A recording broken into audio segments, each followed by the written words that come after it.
Ezequiel habló hace poquito de una entrevista a un medio inglés, británico, el presidente Javier Milei. Javier Milei tuvo, para variar, como en distintos temas, un abanico de opciones en el tema Malvinas. Eh, Vos, evidentemente, seguramente lo sabés mucho mejor que yo. Yo recuerdo algunas pinceladas nada más, pero tengo en mi cabeza a Milei diciendo, para mí Malvinas, que sea argentina o no sea argentina, no importa, si da pérdida. Eh, y de repente, ¿no? Pasamos de un Milei que no le interesa, como a Macri casi te diría, o peor todavía, no le interesaba Malvinas, no le interesaba tener un conflicto con Inglaterra ni con Estados Unidos como aliado de Inglaterra no lo tenía en el mapa. Y de repente un Milei diciendo los derechos que estamos reclamando sobre Malvinas son innegociables. ¿Qué pasó ahí en el medio? Desde un presidente que decía, si se la quieren llevar, que se la lleven, no me interesa Malvinas, a nuestros derechos son irrenunciables. Bueno, antes que nada, buenos días, equipo, gracias por revalidar en este 26 que arranca el espacio, ¿no? Esto es la distancia crítica para ver un poquito desde el contorno de la aldea global que está sucediendo. Y yendo puntualmente a esto que vos planteás, Juan, lo que hay que decir en realidad es que no es que de repente la diplomacia, la Cancillería o en este caso la figura presidencial argentina hayan descubierto la relevancia de Malvinas, sino que en lo inmediato, de cara al futuro, hay que decir que lo que Javier Milei pretende dentro de lo que es el primer semestre del año que viene, cuando él se compromete con la prensa británica que va a visitar Londres, hay que decir que el último presidente que lo hizo en términos formales fue Carlos Saúl Menem en el año 98. Después no hubo presidentes que visitaran Londres y mucho menos que llevaran o no en la agenda el tema de Malvinas. Digo, vamos a verlo en términos cronológicos. Primero, lo inmediato. Lo que va a hacer Milei en realidad es ver si se puede bajar la prohibición que tiene Argentina implementada por Gran Bretaña desde el año 1982 para la compra de armas a sus socios, es decir, a los socios de Gran Bretaña. Con esto de que Milei está invirtiendo fondos para la compra de armamentos y demás, bueno, hay socios británicos, obviamente como Estados Unidos, que requieren de que se baje la prohibición que tenía el Reino Unido a partir de que, como toda esta cuestión y el vencedor de aquel conflicto bélico en el 82, no quiere o quiere impedir que tu enemigo se rearme. Por eso, básicamente, este centro que tira Milei, hablando con los medios británicos, en lo inmediato tiene que ver puntualmente con eso. Quiere, entre otros, hay varias cuestiones, ¿no? Pero quiere dotar estos aviones que ha comprado a Dinamarca de armamento que por ahora no puede adquirir porque el derecho del vencedor fue imponerle las condiciones. Exactamente, como pasó con el Tratado de Versalles, como todos sabemos y como mandan los manuales en este caso de la diplomacia internacional post conflicto bélico. Inglaterra dice, bueno, ustedes no se arman hasta tanto y en cuanto nosotros levantemos esta restricción. Uno de los grandes motivos por los que va a viajar Milei dentro del primer semestre del año que viene tiene que ver con eso. A lo cual viene esto que vos decís. Cuando él dice, con su tono de voz característico, bajo ningún punto de vista Argentina va a renunciar al reclamo de soberanía de Malvinas, hasta ahí estábamos todos rompiendo en llanto y en palmas, pero, como lo que más importa, lo que viene después del pero y de la coma, él dice como que el reclamo va a seguir los canales diplomáticos o lo que los isleños determinen. Y ahí Javier se mete en un quilombo muy importante que tiene que ver un poco con lo que yo te propuse en estos días de dialogar en relación a lo que significa esa frase en términos de política internacional, pero también en términos de diplomacia. ¿Qué significa darle esa autonomía a los kelpers? Primero en definitiva es una autonomía. Es una autonomía. Primero y principal significa asistir al derecho internacional contrariamente a lo que ha venido haciendo Argentina históricamente en términos de el reclamo soberano respecto a las islas. ¿Por qué? Y ahí hay que hacer un poquito de historia. 1810, 1816, proceso de independencia argentina.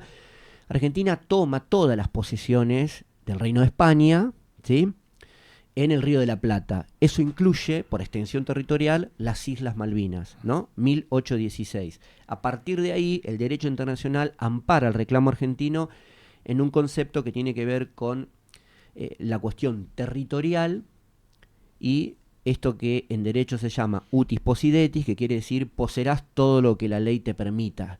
Como en aquel entonces no hubo un acuerdo en contrario y España cede en todo este proceso de independencia los territorios del Río de la Plata, también estaban incluidos esto que se llama integridad territorial, las Islas Malvinas. ¿Sí? Punto número uno. Desde 1816 las Malvinas son argentinas. Exacto. Por el concepto del derecho internacional que hace referencia a la integridad territorial y porque cuando resuelve la cuestión de la independencia con España nadie dice nada, digamos, ¿no? Ahora, ¿qué hace Inglaterra? En este caso, en 1833, cuando invade las islas y expulsa a los argentinos y hace posesión del territorio, lo que dice es que se va a amparar en los títulos que le otorgan el primer descubrimiento, los ingleses dicen nosotros la descubrimos primero, y la posesión efectiva del espacio, 1833 para acá. ¿Qué determina eso? Ni más ni menos, y valga la redundancia, en derecho, la autodeterminación de los pueblos. ¿Qué es lo que está diciendo Milei? ¿Se entiende? La gravedad de esa pequeña frase que él dice después, bueno, nosotros no vamos a renunciar, pero vamos a ver qué dicen los isleños. Y hay que decirle, señor, no, esto es diametralmente opuesto al reclamo que ha llevado históricamente adelante la Cancillería, independientemente de los presidentes, independientemente del color político, respecto a los procesos que están vinculados al derecho internacional y a esto de la integridad territorial que está por encima, en el caso de Argentina, de la autodeterminación de los pueblos. Claro, yo ahora que vos citás esta estrategia, la ponés tan en claro sobre la mesa. Yo me acuerdo que otra de las frases de Milei con respecto a este tema fue: nosotros vamos a ser tan potencia que en algún momento los kelpers van a querer ser argentinos, porque vamos a ser nos va a sobrar tanto la guita, vamos a ser tan buenos en todo, vamos a tener tanto recurso que los kelpers van a decir, che, mirá, Argentina está mejor que Inglaterra, nos vamos a hacer argentinos. Este es un poco el argumento que en algún momento tiró él. Más allá de lo argumentativo, más allá de lo ridículo más allá que suena. De la probabilidad de ocurrencia, digamos, por ser suave en esto, lo que tenemos que aclarar acá es lo siguiente con respecto a esto que decís vos. En el medio de todo esto que está sucediendo, hay una empresa con capitales israelíes y una empresa con capitales británicos que acaban de firmar un acuerdo con los kelpers, es decir, con el Reino Unido y la Gran Bretaña, para explotar durante los próximos 30 años 23 pozos donde se espera encontrar petróleo en las cercanías del mar territorial circundante a Malvinas. Esto no es menor por dos razones. Primero, porque hasta ahora la diplomacia argentina no ha dicho nada al respecto de esta cuestión del uso de la integridad no solamente territorial, sino del mar en torno a Malvinas, sino que además esto va a potenciar mucho más la implicancia, las decisiones de los isleños respecto a la diplomacia británica, en un escenario donde nosotros hemos venido hablando en lo sucesivo de la importancia de los factores geográficos, de la geopolítica y sobre todo de los recursos naturales. Bueno, acá estamos hablando de hidrocarburos puros, que es petróleo, y de un yacimiento que se presume puede llegar a superar incluso en el tiempo a Venezuela, por ejemplo, que es el principal tenedor de reservas comprobables del mundo respecto del petróleo. Con lo cual esto no es menor y no es que nosotros querramos contrariar el discurso de Javier Milei, pero va muy a contramano de cómo nos vamos a convertir nosotros en el futuro respecto de las intenciones de los kelper de ser parte nuestra. Con respecto a esto, Ezequiel, Israel, el gobierno, estoy hablando, intentó un poco lavarse las manos diciendo, bueno, el Estado de Israel no tiene nada que ver con esta empresa. Digo como para no entrar, el gobierno de Israel, el Estado de Israel, que se lleva muy bien con Javier Milei, no quiere crearle un problema a Javier Milei y dice, bueno, Israel no tiene nada que ver en esto.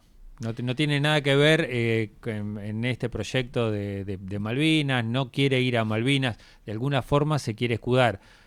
Pero bueno, si se quiere escudar es porque algo hay. Y además es innegable que Novatis Petroleum, que es la empresa de capitales israelíes básicamente, Rock Hooper es la inglesa, tienen vinculaciones, no digo necesariamente y directamente con el gobierno, pero son capitales extranjeros que operan fuera de los territorios nacionales y todos sabemos cuando se trata de este tipo de potencias la relación directa que existe. Porque acá también hay que decir algo, Milei, ni siquiera la Cancillería ni nuestra diplomacia elige la vinculación cuasi carnal con el binomio Estados Unidos e Israel, que a la vez son los dos principales socios de Gran Bretaña, que yo te diría es el verdadero triángulo de hierro, Israel, Gran Bretaña y Estados Unidos. Bueno, Argentina está metido en una ensalada ahí, estilo las que arma Trump, sí, donde por sobre la cual pretende vendernos el discurso de que todos aquellos que apoyaron históricamente a Londres, sobre todo en la guerra de Malvinas, ahora, por obra y gracia, la vinculación personal de Milei, van a dar vuelta su discurso y su accionar y van a apoyar el reclamo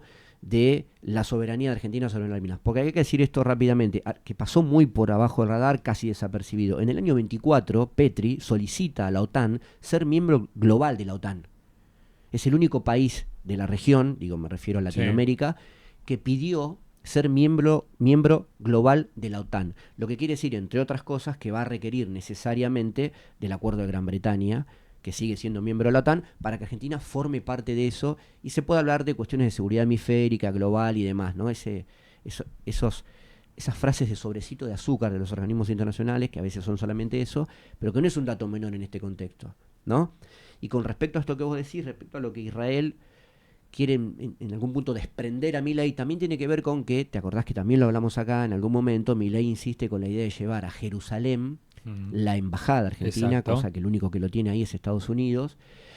Toda la organización de países islámicos, que mayoritariamente son musulmanes, están un poco tensionando la cuestión con esto, porque para ellos también Jerusalén es un lugar sagrado, y ponen tensión junto con los BRICS y muchos de estos países, que son cerca de 100, este voto que constantemente parecía estar en favor del reclamo de Argentina, ahora incluso se pone en duda. ¿Por qué resaltamos esto? Porque eso es un activo estratégico que hoy se está disolviendo a partir de lo que pareciera ser uno de los tantos discursos exacerbados de Milei respecto de vamos a seguir con el reclamo de Malvinas, salvo que los isleños decidan otra cosa. Ese salvo que, si es todo, ese esto, salvo que termina es siendo el punto. todo. Termina siendo mucho más importante que esas partes sueltas.